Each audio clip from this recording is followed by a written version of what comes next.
Les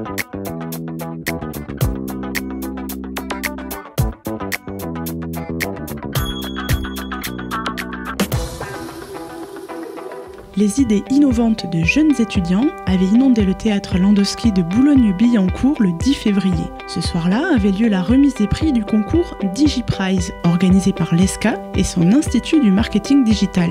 La soirée était animée par le journaliste David Abiker et a été l'occasion de récompenser une vingtaine de projets sur les 113 dossiers déposés.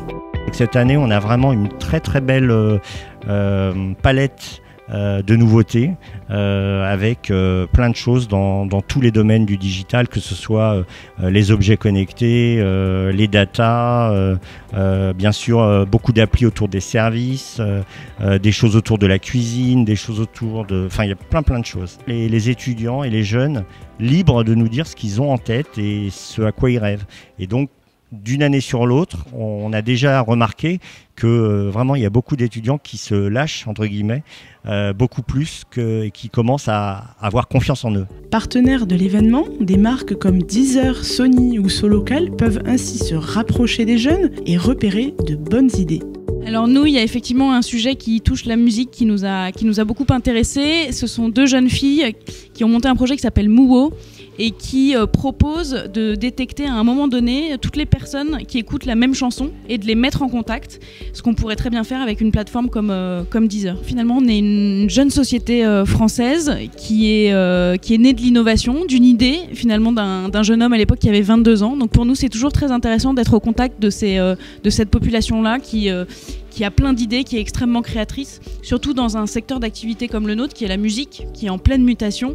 Et donc on a encore probablement plein de choses à inventer. Et la créativité, elle est probablement auprès de ces jeunes.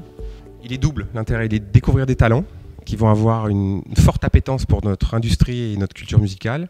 Et le deuxième intérêt est évidemment de faire des rencontres entre les artistes et des jeunes entrepreneurs. Et ça, c'est définitivement notre objectif absolu pour la prochaine année.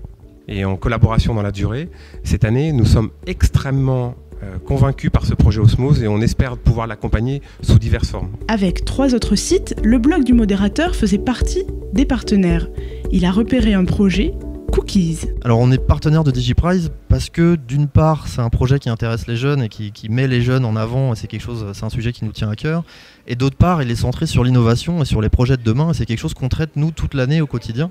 Il y en a qui sont réellement innovants, qui sont vraiment de nouvelles idées. Il y en a un en particulier qui a retenu notre attention, il s'appelle Cookies. Et il est centré, comme son nom l'indique, sur la cuisine, et l'idée c'est de pouvoir livrer à domicile à ceux qui le souhaitent tous les ingrédients nécessaires à l'élaboration d'une recette d'un chef, et donc de pouvoir refaire pile poil, on a envie de dire, le repas en question. Les projets retenus sont portés par des étudiants de toute la France et touchent à des thématiques variées: la musique, le sport, la cuisine et même le vidéo mapping. La jeune start-up EVM a obtenu le premier prix. Alors EVM en fait c'est un logiciel de vidéo mapping pour le grand public et les amateurs.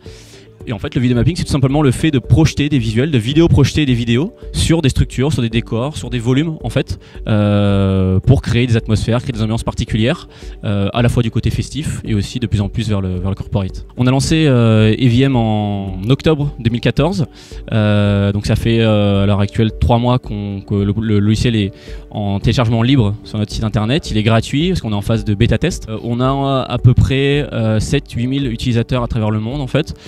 Parce qu'on a eu des relais médiatiques surtout aux États-Unis et au Japon, donc notre base fan est plutôt dans ces endroits-là à l'heure actuelle. On a plein de profils différents en fait d'utilisateurs. Il y a à la fois des DJ, des VJ amateurs, semi-pro américains qui nous disent qu'on leur simplifie la vie et donc continuer comme ça.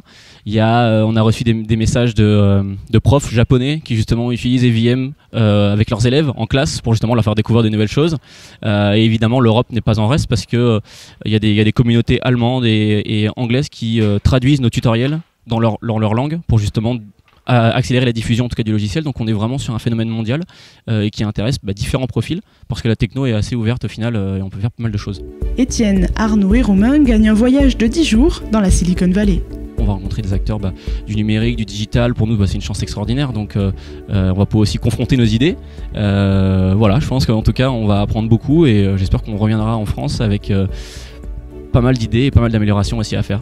Si EVM est déjà une start-up, certaines équipes n'en sont encore qu'au stade de l'idée. C'est le cas de Valentin et Mourad. Ils ont été récompensés par le prix Coup de cœur de l'ESCA pour leur plateforme d'échange de fichiers pour imprimante 3D, baptisée Printolia. Donc du coup, le concept, c'est de faire une plateforme d'échange et de permettre à ceux qui ont des fichiers de les partager sur Printolia et à ceux qui veulent trouver un objet de le retrouver sur Printolia. Ils s'envoleront bientôt vers Shanghai, de quoi donner des ailes à leur projet. 6 jours à Shanghai qui vont nous permettre de découvrir un pays qui est en pointe donc, sur cette technologie. Donc j'espère qu'on arrivera à voir beaucoup de choses sur impression 3D là-bas. Et ensuite peut-être lancer ce projet, ça serait beau.